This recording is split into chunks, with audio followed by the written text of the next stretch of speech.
Welcome to MN Arts YouTube channel, where we offer online learning solutions or digital learning solutions where you can study from the comfort of your home. Moving on to our next subject, Christian religious education.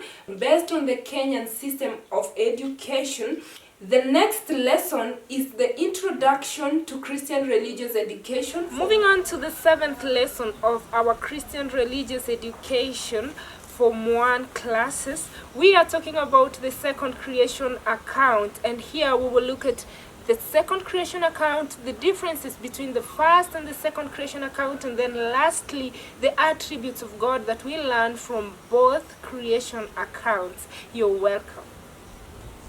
Hi, you're welcome to today's work. We are going to talk about the creation and the fall of man. We had talked about the first creation account, and today we are going to talk about the second creation account, or the second creation story. These stories are found in the book of Genesis chapter 1 and chapter 2, and they explain how man and everything that is found in the world came into existence. And the second creation story starts from the book of Genesis chapter 2, verse 4b. It talks about how the generations of the earth and heaven came into being through creation. And the account starts by telling us that when God created the earth, there was no plant that had sprouted out. There was no vegetation that had grown because there was no rainfall. And then God took some dust and he made man, the male human being. He made man and breathed into him the breath of life. He gave him his own life. And then he went ahead and made the Garden of Eden. He created the Garden of Eden to the east of the whole land. And there he put the man that he had created out of dust in there.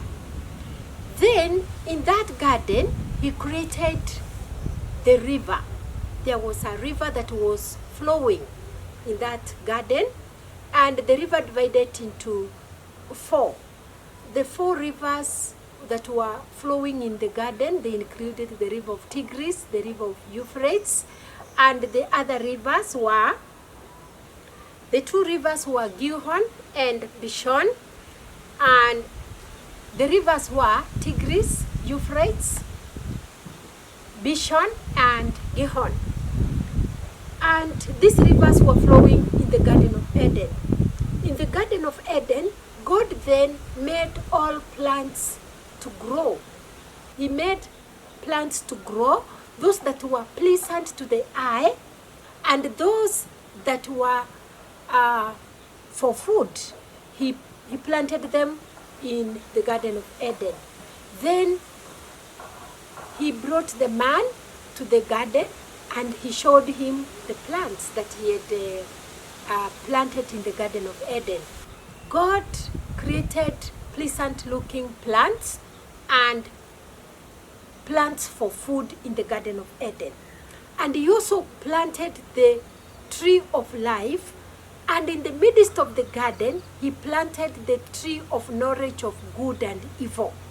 Then he brought man and told him, you may eat of all these plants, you may freely eat of any plant, any fruit in the Garden of Eden, but do not eat from the fruit of the plant that is in the middle of the garden, the plant that is responsible for the knowledge of both good and evil. For the day that you will eat this plant, you will surely die. That one came from the mouth of the Maker. He warned the man, the male human being, that if he eats from that plant, he will die.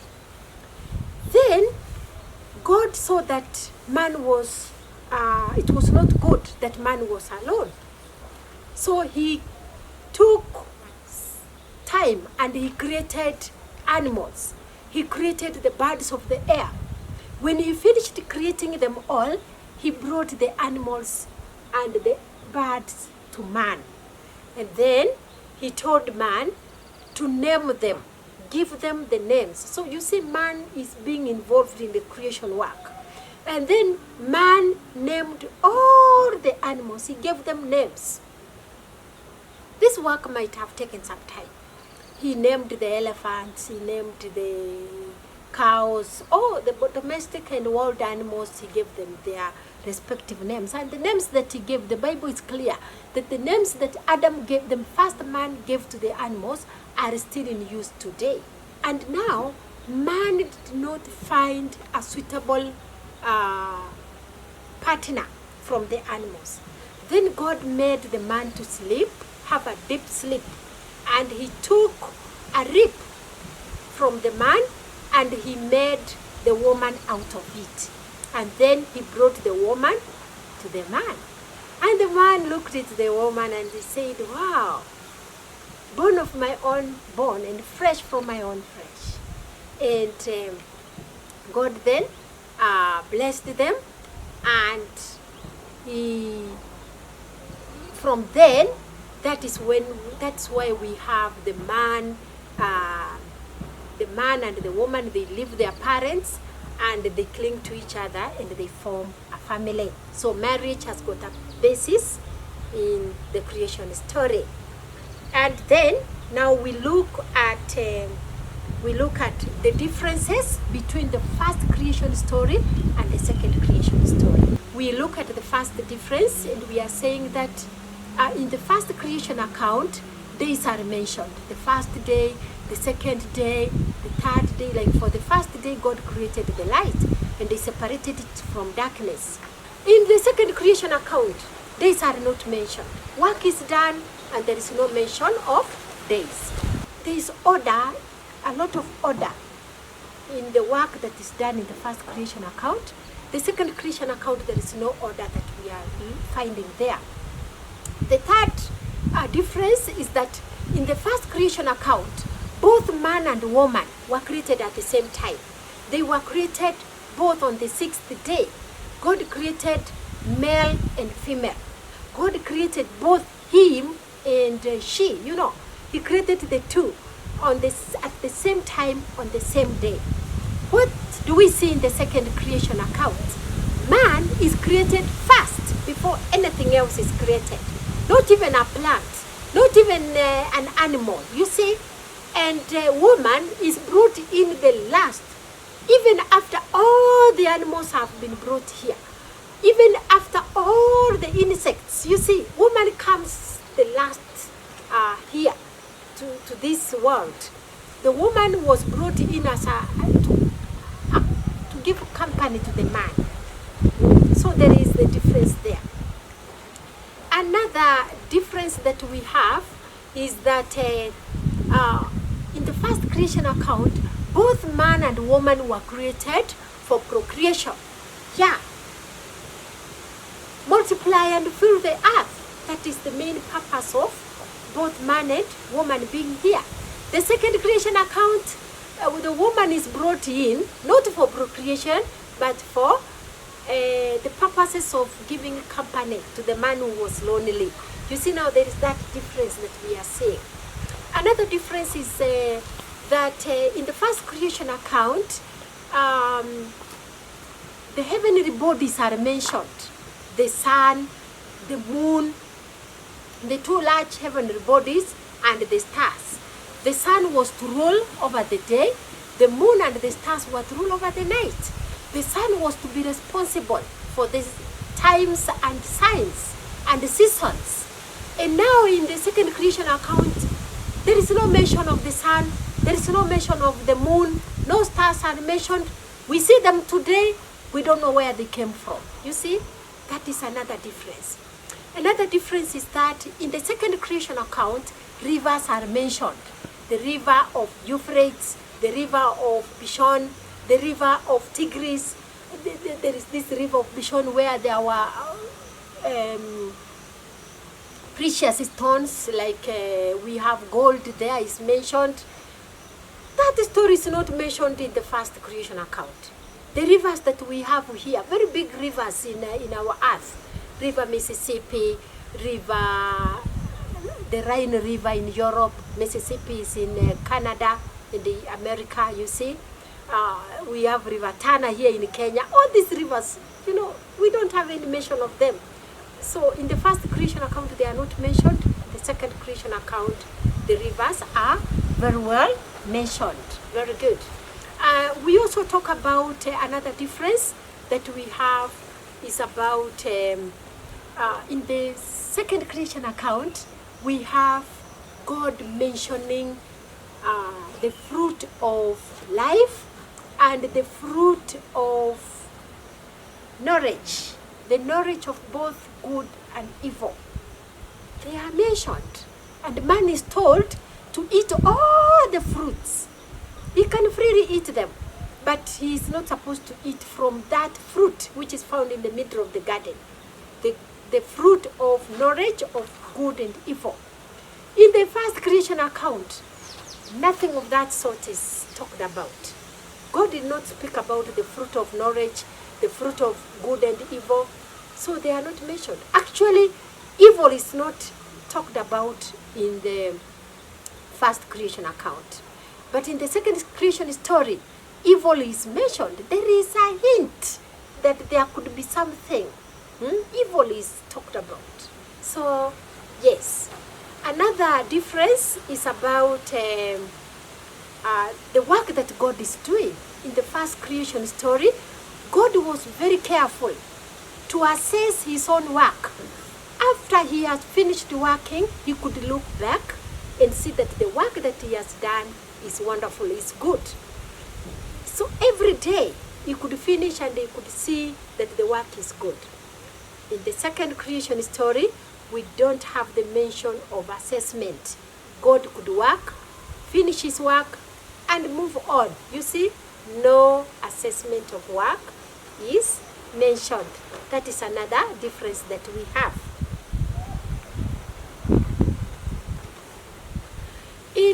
Another difference is that in the first creation account, God worked by speaking. Much of the work that he did, he spoke. Let there be light, and there was light. Yes? Let there be heavenly bodies, and the heavenly bodies appeared. The sun appeared.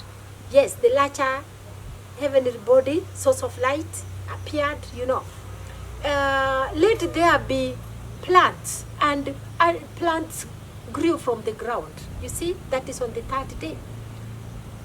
In the second creation account, God is seen working with his hands. And then lastly, in the first creation account, we have the mention of God blessing the seventh day and God resting on this day. So we have the mention of the Sabbath day, the day of rest. God rested. After heavy work, he rested. In the second creation account, God is seen working. We don't know whether he rested. We don't know whether he got tired and needed to rest. There is nothing that we are shown there. So when we work and we get tired and we want to rest, that is in line with what was done in the first creation account. And those are the main differences that we have between the first creation account and the second creation account. Would like also to look at the similarities between the first creation account and the second creation account. That both in the first and in the second creation account, God stands out to be the sole creator of everything. Everything that we have here today, everything that came into being was created by God in both the first creation account and the second creation, and both the first creation account and the second creation account. In both accounts, God is portrayed as the provider. In both, God is the source of life. God created man in the first creation account and gave him life. In the second creation account, God is the same creator of everything, and is the one who created man, and he created and gave him life. So God is the source of life. He is the sole creator. He is the provider, you know. Yes. And another similarity is that in both, man is very special. In the first creation account, there was need to hold a meeting, that God said, let us create man in our own likeness, in our own image. You see, that is very special. Everything else God was saying, let there be, and it was there. But when he created man, there was need for a discussion.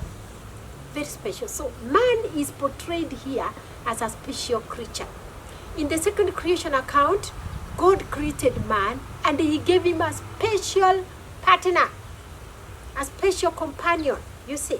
And God gave him his own breath. We don't see anything else that is given the breath of God.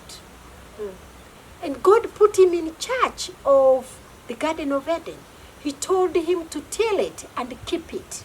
You see, so that is the special position that man holds in both accounts. Man is very, very special. He has the life of God, and he is also very special because he is the manager, the overall manager of God's work that was brought into being.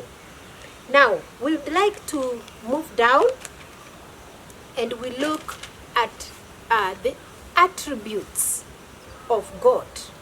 Attributes of God that are portrayed in both the first and second creation stories. In both accounts, God is portrayed, that is an attribute now, that God is good. You see, God created everything. And he could look back, especially in the first creation account, and he could see that the work he has done is good. Another attribute is that God is powerful. He is all powerful. He could say, and things happen. Let there be, and there was. Let there be light, and there was light. Let there be animals, and animals came up, both big and small. Let there be birds in the air. You see, let there be heavenly bodies, and they appeared. That is a very powerful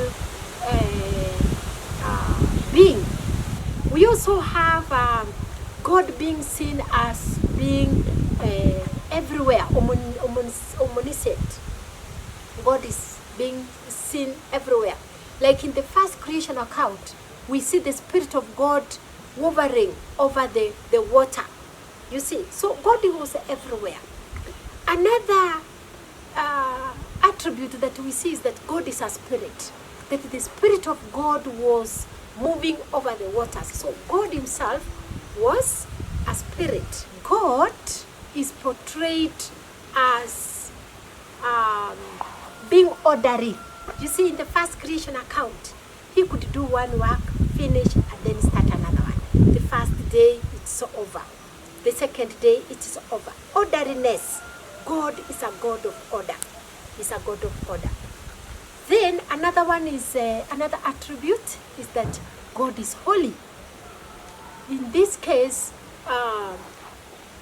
we are seeing him being holy in the first creation account. When he created man, he created everything, and on the seventh day, he blessed the day, he hallowed it, and then we are seeing some element of being holy. We are also seeing him in the second creation account where he is telling man not to eat the fruit from the middle of the garden that is responsible for both good and evil. So there is something that God is very careful about. He is being careful, and that is holiness. God is holy. Good. Another attribute that we are able to see here in these accounts is that our God is everlasting. He is immortal. He is immortal. It is only he is only warning man that if you eat from this fruit you will die. So God is not being portrayed anywhere that he will die. So God is immortal. Another attribute is that God is all-knowing. He knows everything. Another attribute is that our God is moral. Our God is moral. He is warning man not to break the law. And then we can also say that another attribute is that God is the source of life. Is the source of life. Yes, we are seeing him in the first creation account. After creating everything, in fact everything has got life. Plants have got life, animals have got life, fish and birds have life. Human life is also shown here. We also have in the second creation account. So God is the source of all this life. And we can also say that another attribute is that God is self-existent. You know, he brought himself into being. We are not seeing him being made and being given instructions. Man is here being given instructions. Name these animals. Yes. You should not eat from the fruit in the middle of the garden. Those are instructions. Yes. And so, God brought himself into being. We also see God being the source of knowledge. Yes, that is another attribute. God is being the source of knowledge. The first teacher that we ever had in this planet, in the earth, is God. He is instructing, he is teaching Adam on the first man. And he also named him. So you see, this is the work of somebody who is knowledgeable, is all-knowing, and he has a lot of knowledge. Is the source of all knowledge. We stop there, and thank you for being with us in this lesson. We're very grateful that you found time to watch our content. Kindly press the subscribe button down there and leave a like if the content was helpful to you. Join us in the next lessons. Thank you.